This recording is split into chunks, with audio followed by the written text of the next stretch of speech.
narcissist, or just posting. The line social media blurs. When I need a mental breather, I'll sometimes wander into the murkier corners of the internet, the comment sections beneath news articles. It's rarely pleasant, but it is oddly instructive. You get a raw look at how people interpret behavior, how quickly they reach for labels, and how confidently those labels are misused. I'm especially attentive when the word narcissism shows up, because it almost always does. Recently, while scrolling through one of these digital swamps, I landed on an article about a woman who had shared a genuine personal achievement online. It wasn't flashy or contrived. It was simply something she was proud of. The response was brutal.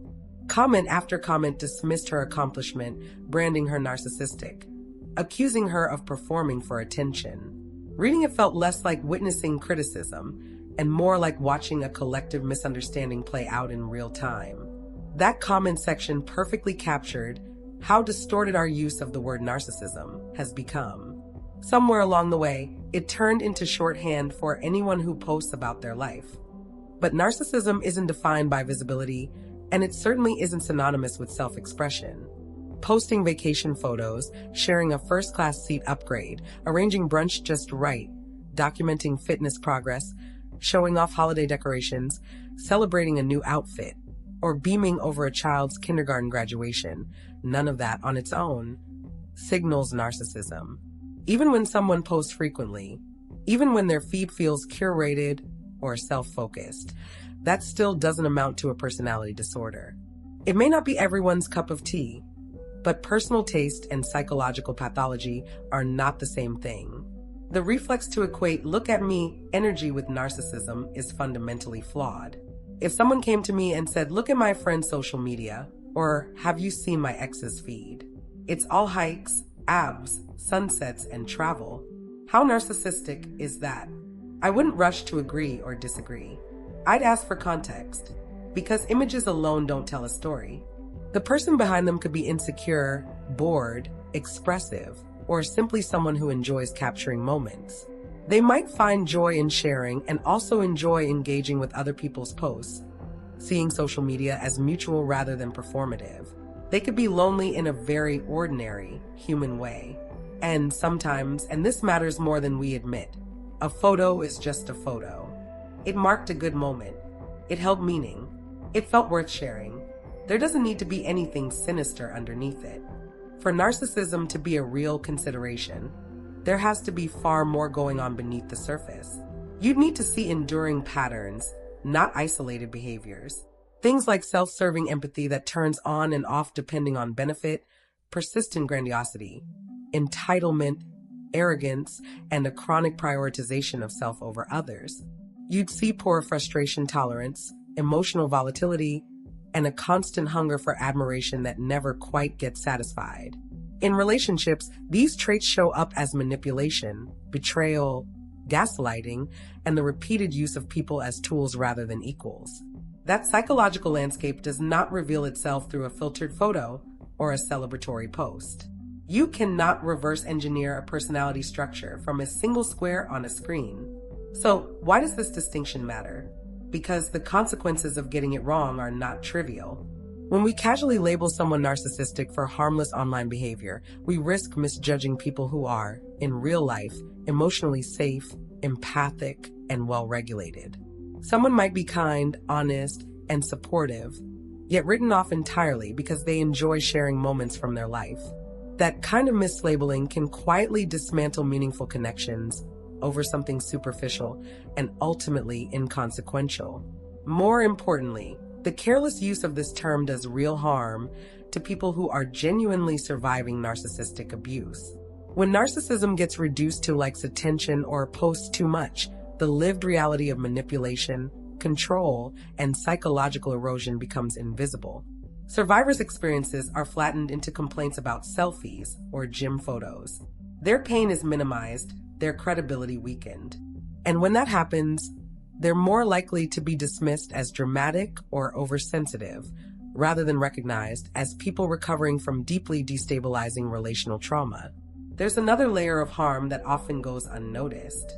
People who simply enjoy sharing their lives, a video of their cat, a recipe that turned out well, a small win, can begin to question themselves. They may feel embarrassed for wanting to be seen, or wonder if something is wrong with them for sharing joy. That kind of self-doubt chips away at confidence and authenticity, and it serves no constructive purpose. A culture that pathologizes ordinary self-expression is not a psychologically healthy one. And beneath all of this lies the deeper issue. When we dilute the meaning of narcissism, we lose sight of what actually makes it dangerous. Narcissism isn't about being visible, it's about being exploitative. It's not about sharing, it's about using. It's not about wanting to be seen. It's about protecting a fragile self by erasing others. When we collapse that complexity into aesthetics and algorithms, we miss the relational patterns that truly matter, the ones that confuse, control, and wound people over time. Language shapes understanding. When we handle it carelessly, we don't just misuse words, we erode empathy, discernment, and clarity. And with something as psychologically loaded as narcissism, that carelessness carries real consequences.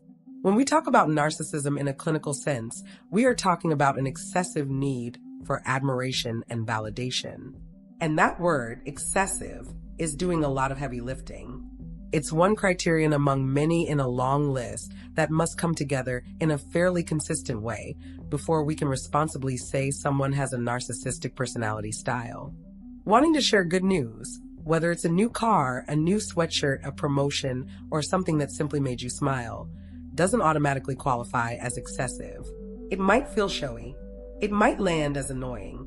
It might even feel a little in your face when it pops up repeatedly in your feed. But irritation is not the same thing as pathology. One of the more important distinctions we have to make is not just what someone posts, but how they react when the attention they hoped for doesn't arrive.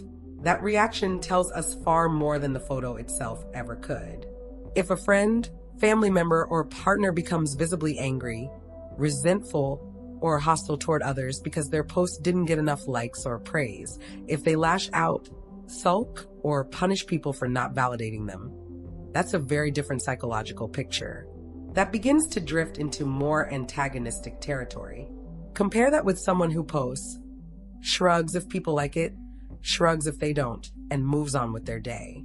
Even if that person posts 10 times a day, the lack of emotional dependence on the response makes narcissism highly unlikely. Frequency alone doesn't tell the story, emotional investment does. Another way to sanity check this is to ask yourself how it actually feels to be in relationship with the person. If narcissism were really as simple as posting selfies or food photos, it wouldn't feel like abuse. It might feel tedious. It might feel immature. It might feel boring or self-absorbed. But it wouldn't leave you doubting your reality, walking on eggshells, or feeling chronically unsafe. In real narcissistic relationships, attention-seeking behavior on social media, if it exists at all, is usually the least of your problems. At most, it earns an eye roll. The real damage happens elsewhere.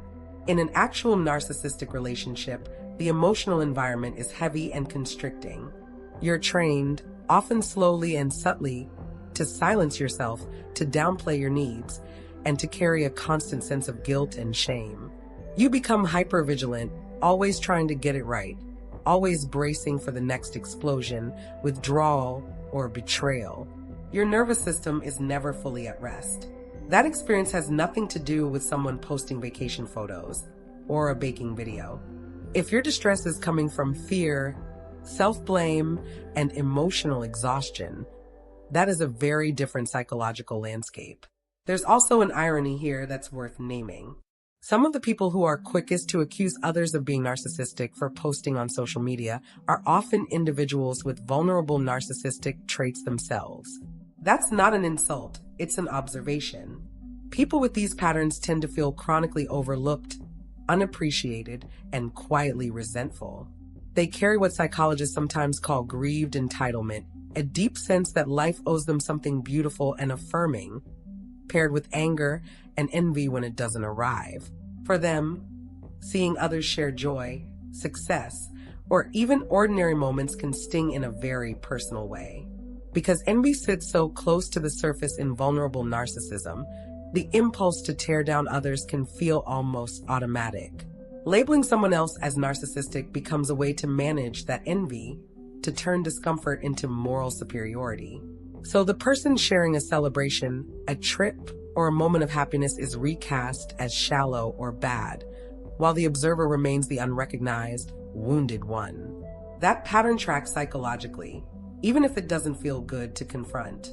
And to be fair, social media can absolutely hit our insecurities. I get that. I'll be honest, I stay off it for personal reasons precisely because I know my limits. On a morning when everything feels heavy, when grief is loud and nothing fits quite right, watching someone document their best life before 8 a.m. can be more than I have the bandwidth for. That doesn't make them narcissistic.